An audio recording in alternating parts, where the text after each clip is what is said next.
direct des médias sur Europe 1, Guillaume Janton. Et place au décryptage média de notre expert Jérôme Ivanichenko. On se penche ce matin sur le traitement médiatique de ceux qu'on appelle souvent les petits candidats.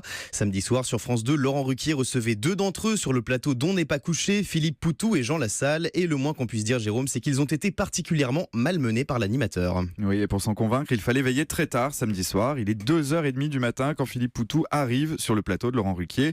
L'interview se déroule d'abord à peu près normalement, à peu près parce qu'on sent tout de même une certaine tension.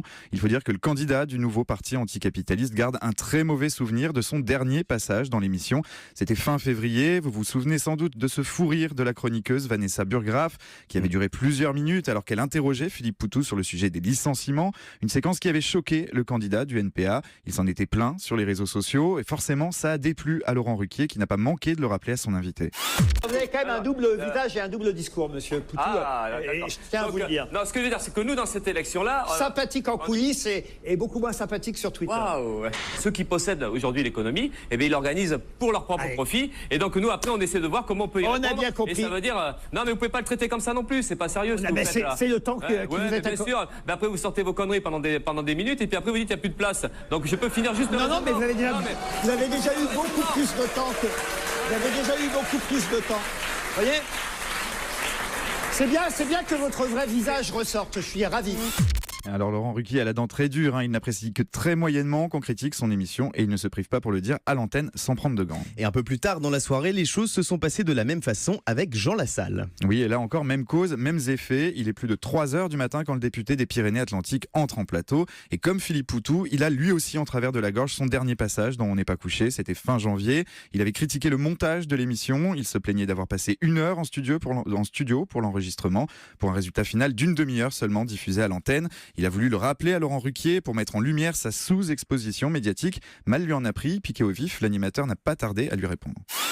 Si les Français savaient ce que vous avez fait, pas vous, mais ce que vous avez fait tous ensemble, enregistrer 1 heure pour passer 33 minutes, ils ne seraient pas... Alors, j'ai vérifié. Ça, c'est ce que vous dites dans les médias. 42 minutes sur 1 heure. Vous avez effectivement enregistré 60 minutes. On a diffusé 42 minutes, car on a gardé que ce qui était cohérent. Et le débat sur la France éternelle. Alors, on a gardé ce qui était cohérent. Si Laurent Ruquier voulait expliquer à Jean Lassalle que son propos était inepte, il ne s'y serait pas pris autrement. Et ces passes d'armes sont révélatrices du traitement de certains candidats dans les médias. Oui, c'est en tout cas le ressenti de très nombreux téléspectateurs qui se sont emballés sur les réseaux sociaux tout le week-end. Dans l'attitude de Laurent Ruquier, ils ont vu du mépris de classe, de l'ironie, de la condescendance. Du coup, beaucoup s'interrogeaient sur le courage de l'animateur qui n'aurait pas été aussi virulent avec d'autres candidats, avec des gros candidats. Philippe Poutou et Jean Lassalle sont tous deux crédités de très faibles intentions de vote, entre 0,5 et 1% selon les sondages. Résultat, ils sont souvent relégués au rang de second choix. Les contraintes du CSA ont beau imposer l'égalité du temps de parole, on constate qu'ils ne jouissent pas d'une égalité de traitement, sur la forme en tout cas. Les accrochages de samedi soir en sont une preuve supplémentaire, une illustration de plus de ce qu'on appelle la politique spectacle. Des accrochages qui s'ajoutent aux critiques déjà nombreuses qui pleuvent sur France 2 en cette campagne présidentielle. On pense aux difficultés de la chaîne à organiser le fameux débat à 11 du 20 avril ou aux attaques contre l'émission politique. France 2 voulait jouer un rôle central dans cette élection. Elle est en train de passer complètement à côté. Voilà, en tout cas, cette séquence qui fait beaucoup parler fait les affaires de Philippe Poutou et Jean Lassalle, mais aussi de France 2 qui crée une nouvelle fois l'événement avec On n'est pas couché. Merci beaucoup Jérôme pour ce décryptage.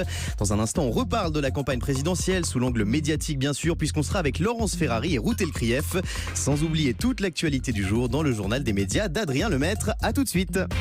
Europe 1, le grand direct des médias.